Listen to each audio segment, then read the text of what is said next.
Now, good news for human rights in Africa today. Angola has now officially enacted a 2019 law decriminalising homosexuality. I'm joined now by LGBTQI-plus advocacy lead for the Global Alliance Civicus, Mawethu Nkosana. Thank you so much for joining us. Now, my understanding is that in 2019, same-sex relationships in Angola were decriminalised, but what's important about now is that it's actually law, and there's a further step to actually protect homosexuals in Angola. Just explain this to us. So yesterday, on the 9th of February, the new penal code, which was adopted in 2019, came into effect. And I mean, as you rightfully say it, what that affords us is that it is essentially law. So meaning that any discrimination against LGBTI people will now be punishable by law. I think what's a great opportunity, particularly with this new penal code, is the idea that it kind of repeals some of the colonial legacies that kind of LGBTI regulation in Angola had carried for a very long time. And for the first time, LGBTI people will be able to, have full protection from being discriminated from work, and will be able to enjoy full citizen rights like most citizens, which was, something that has been outlawed for 133 years in Angola.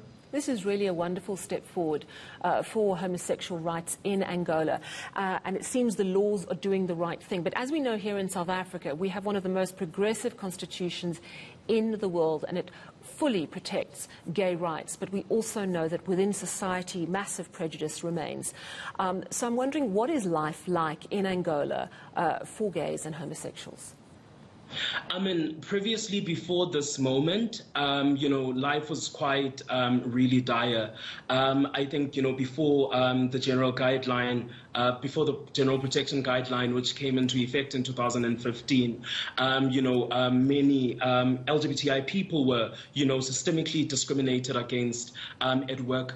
Because Angola is also quite a religious and quite a tribalist country, religion has also, continued to be, the vial in the outlawing of LGBTI people, and tradition has been also subsequently, used to further cast a spell against LGBTI people. And really, I think, this moment in Angola will allow LGBTI people, access into healthcare, access into employment, access into, general society, and also into policy and, political decision making spaces, which was something that was really, they were really deprived of for the longest of time.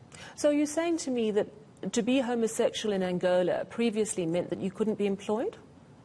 Yes, and I mean, so it continues to be the case, and actually a lot of places in the world. I mean, partly also within South Africa. I think it's important what you say, that unfortunately, law only law only doesn't change communities, but it is important that there's a greater sensitization that goes into people within communities that I think essentially manifests or makes law realizable. And I think for a very long time, the LGBTI status of a lot of people has been used as a glass ceiling for them entering the market.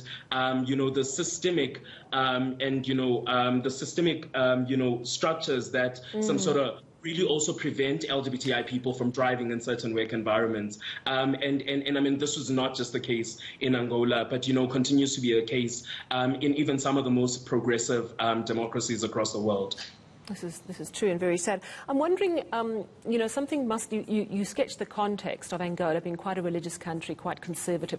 Something must be changing in society that people become aware that human rights have to prevail. I'm wondering if you know what that energy was in Angola. Was it a strong civil rights movement?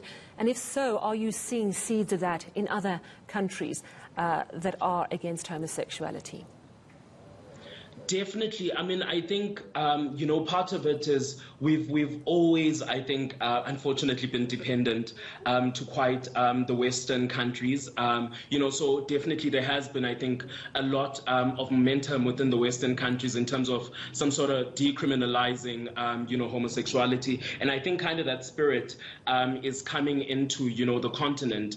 I think a conversation is happening in Angola. And I mean, I won't say that, this particular moment is kind of its most progressive, because, I mean, in as much as it is really worthy to celebrate the decrim of LGBTI rights, still in Angola to this day, abortion remains illegal and is only, allowed on instances of rape. In as much as I think there is kind of, a deep moment that is happening that looks like a conversation and perhaps a sensitization between, parliamentarians and citizens generally, we still also understand that, perhaps this moment will allow us to tap into other advocacies because, the situation is still quite tough also for the feminist movement. We still also need to, I think, within the same breath, strategize towards a stride needed within that movement. Yeah, you make such a good point. So a great step forward